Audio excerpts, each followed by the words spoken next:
Right, so David's access will be validated by using the purchase table. The purchase table is what is called a join table. It joins together different table data. One is a user and one is a course table. Okay. If both of those table exists in a row in the purchase table, then that user should be able to see that lesson. So let's go back to the back end and let's have a look at the purchase table. If we have a look at columns, we can see that we have a course and we have a status, but it's mostly the course and the user in this join table. So let's go back to lesson, to security. Let's add a new policy. This is going to be a read policy.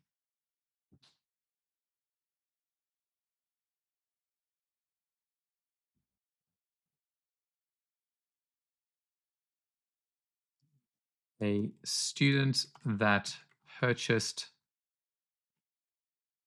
a course should see the associated lessons. Let's create the policy.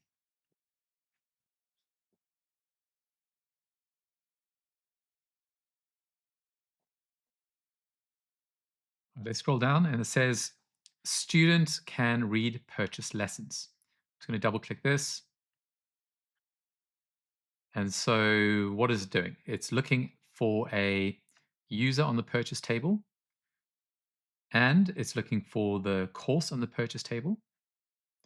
And then it's looking for the chapters and associated lessons. Okay, I'm going to click on save.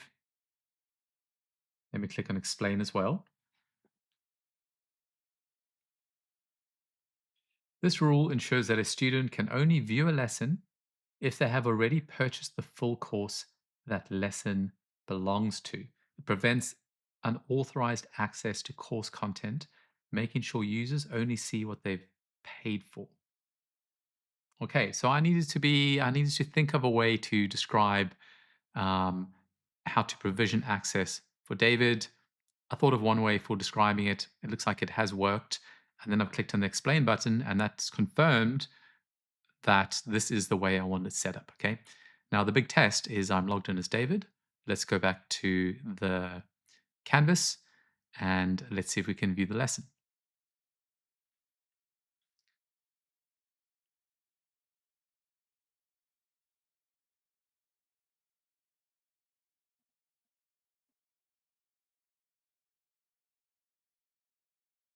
I'm back in the dashboard. I'm going to click on continue learning.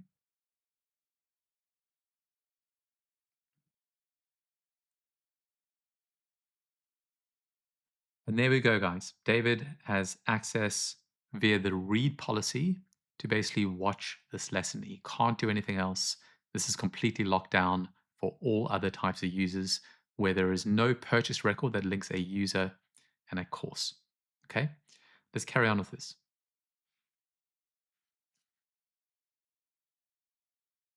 Let's go to chapters now.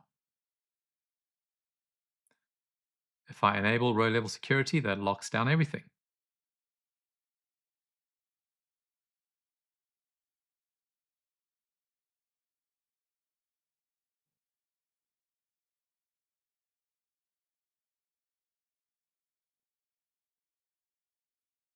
Now, if we go back to the learn page with the player, we've lost access again because it can't load that chapter data. The chapter data is needed because it's associated with a lesson. So I'm going to go to security. I'm going to add a policy that says chapters are public to read.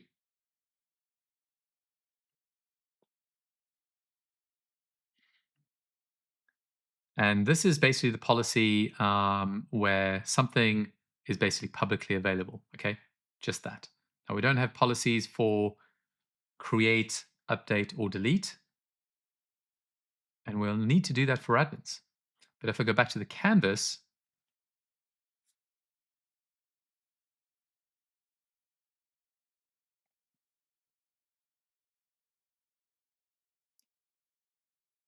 David can now view the course again. Let's go back to the back end, go back to chapters. But now I need to say that admins can create chapters. Just double check that. So it's looking at the role, and the role needs to be admin.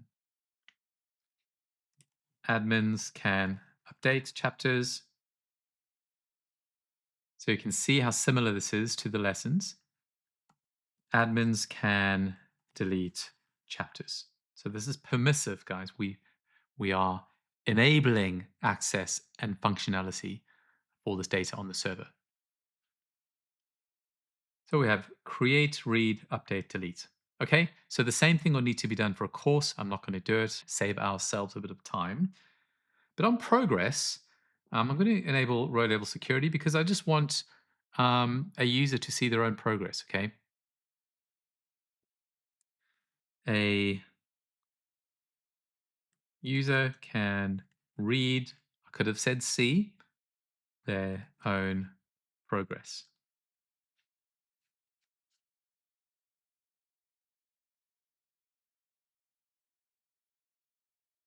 Okay, so it's referencing the user table and then the user ID. Fine. What about a purchase? Lock it all down first of all. No one has access to anything related to purchases. A user can see their own purchases. I could have said a user has access to their own data.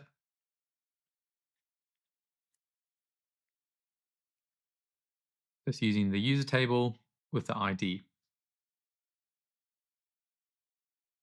A user can read their own purchase records. Just click on explain, make sure this is correct. This rule ensures that when you look at your purchase history, you can only see the purchases linked to your own account. It checks if the user ID recorded on the purchase matches the current logged in ID. Okay, so here is a purchase.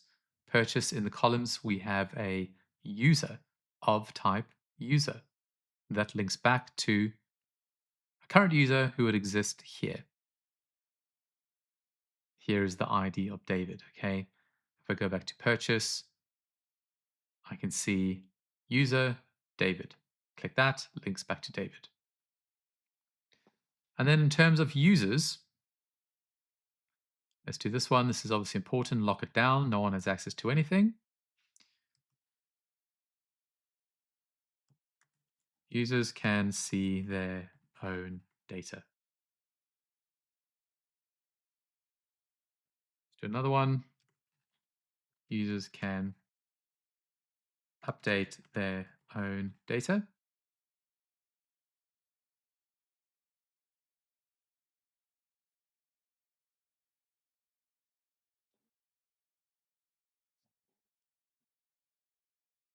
Okay, and guys, you'll see this pattern a lot of the time, okay, referencing the ID in the user table. So this ID here.